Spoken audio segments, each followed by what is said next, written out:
Welcome back to my channel, everyone. Thank you for tuning in. And in this video, we're going to be going over how trading is like a science. Trading should be very systematic, and basically you're setting yourself up for success if you do treat it systematically, like how I'm going to explain in this video. It's going to be a very good psychology lesson, and I know a lot of people do not like these type of videos. They just want to learn how to make money. They don't care about the mental side. But in my opinion, you're only going to be as good as a trader is to how strong your mental game is. So I hope this video helps out, and I hope I could help improve your psychological side to trading. So if you do enjoy this video and you learn anything from it, all I ask is if you were to drop a like on this video, subscribe to my channel, and also if you would follow my Instagram. I will link this in the description below. I post daily trade recaps, and I do some good trading tips and tricks. So without further ado, let's get right into the video. So you could watch the market, you could hypothesize, you could call out trades all day long. But if you're not actually executing your idea, the strategy, the plan, then what are you doing? You're definitely not trading.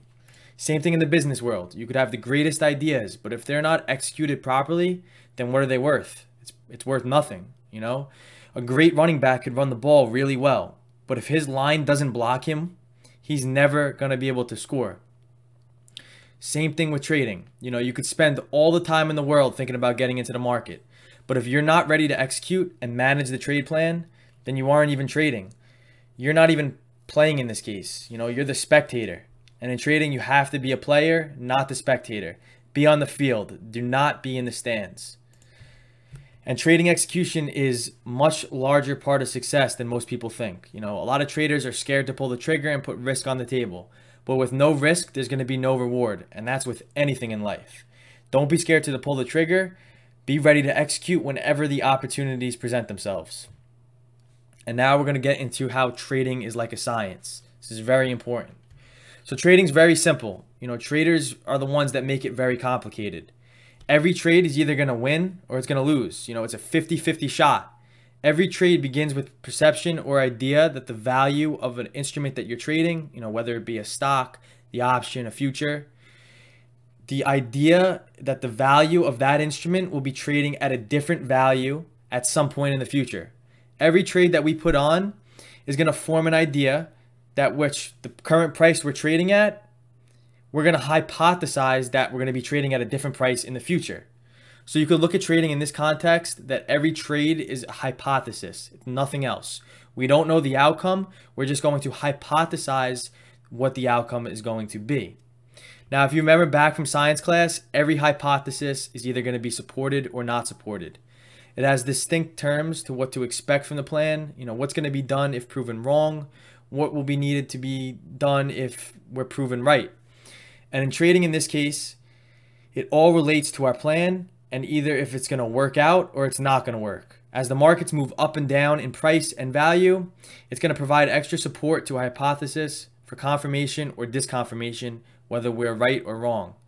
As the trade does unfold and we receive market-generated information, we're either going to be proven right or wrong from our original trade plan.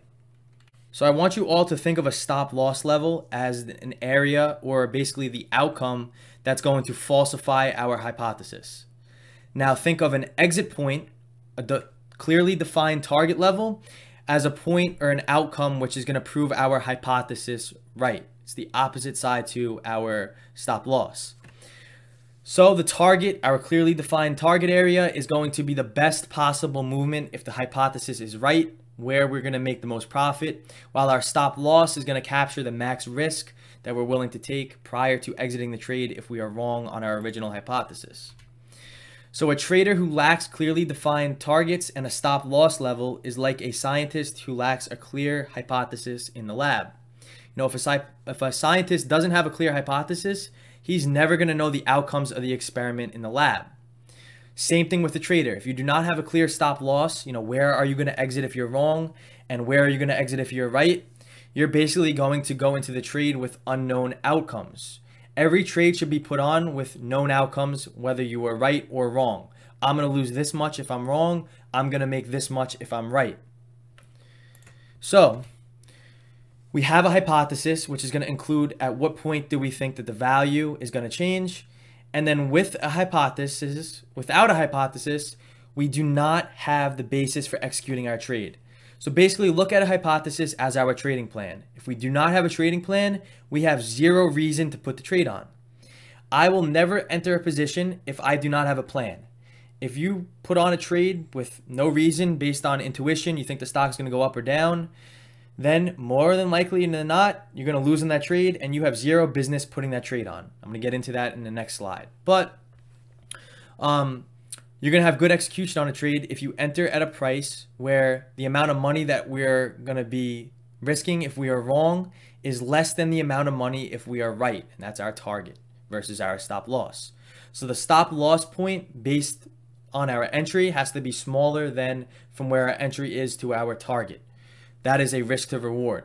So when we talk about a good price, and when I say, you know, good execution, good price, I'm talking about entering with very little risk with a much higher reward. A lot of traders I see that, you know, they enter the market and place their risk at a certain dollar amount. You know, I have a $1,000 account.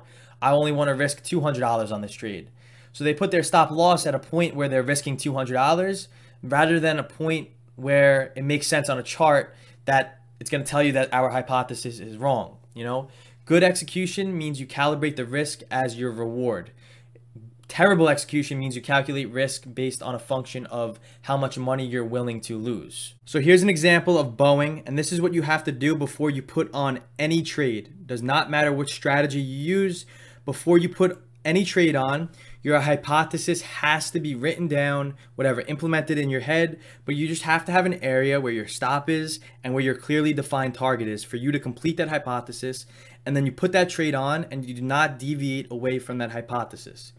So in this case, Boeing sold off right into demand. We wanted to take this long with confirmation that we came out of demand, and when we form new demand, let's say we take this thing long somewhere in this area right here. So we get long around the 162.70 point, and let's just say our stop loss is below low a day, which is about 161. So we're risking about $1.70, and the closest supply zone is around the 168.30 mark, which is up here.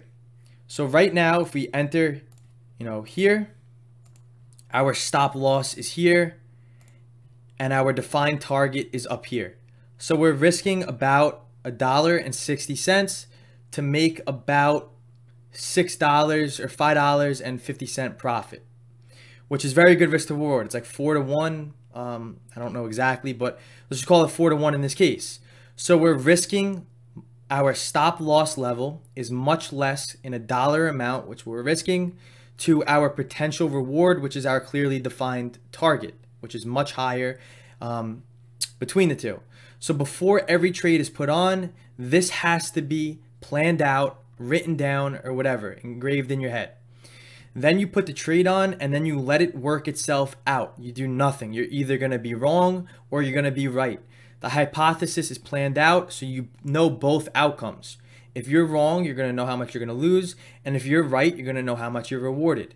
You can do this out of 10 times and still lose 6 or 7 or 8 times. And you know, your 3 winners, your 2 winners, your 4 winners out of the 10 trades, you're still going to be a profitable trader because you're implementing this. It's a science, and your trade should be, you know, you should trade like a robot. It's all systematic and it's done for you. You're supposed to think less during a trade, or you're supposed to do more or do less and think less during a trade. That's my motto. Think less and you do less. Let the trade work itself out. The more you try to control the situation, the more you try to focus tick by tick, the more you're going to try to deviate away from your original hypothesis, and the more your fear, your greed is going to influence your trading decisions. So we're going to wrap this video up, but I just want to leave you with a couple key points. So good execution is all about patience. I call it patience because you get paid for being patient. It's all about waiting for the right setup to present itself. And then don't trade the market. Instead, trade your setups. My goal when I'm trading the market is looking for my setups. My goal is to not look at everything that's moving. It's only to look for my setups that I know is proven to work. You know, think about it like poker. You only want to bet when the odds are in your favor. When you bet when they're not in your favor, that's basically gambling. And when they're not in your favor, you're basically trading something, you're putting on a trade that's not in your plan, that's not in something that you tested, and it's not your edge. That's gambling. Think about it like this, when you're trading, do not take every opportunity if a stock is coming up or down. You see it ripping, don't chase it to the upside if it does not follow your plan. Only follow your setups because your setups are your plan. That gives you your edge. It's been tested to work in the past and it's proven to work in the long run. And then the last point is you only get paid for opportunity in trading. You do not get paid for time. It's not like any other job where you work for 6 hours and get paid. You could sit in front of a computer for 6 hours, not put one trade on, and you're not going to get paid. You only get paid for opportunity. I see I just spelled that wrong. There's supposed to be an O in there. You only get paid for opportunity, not time. So that's your goal, to be patient, to wait long enough for the highest probability setups to present themselves. So I hope you guys enjoyed this video. Drop a like, comment, follow me on Instagram, and subscribe to my channel. Thank you.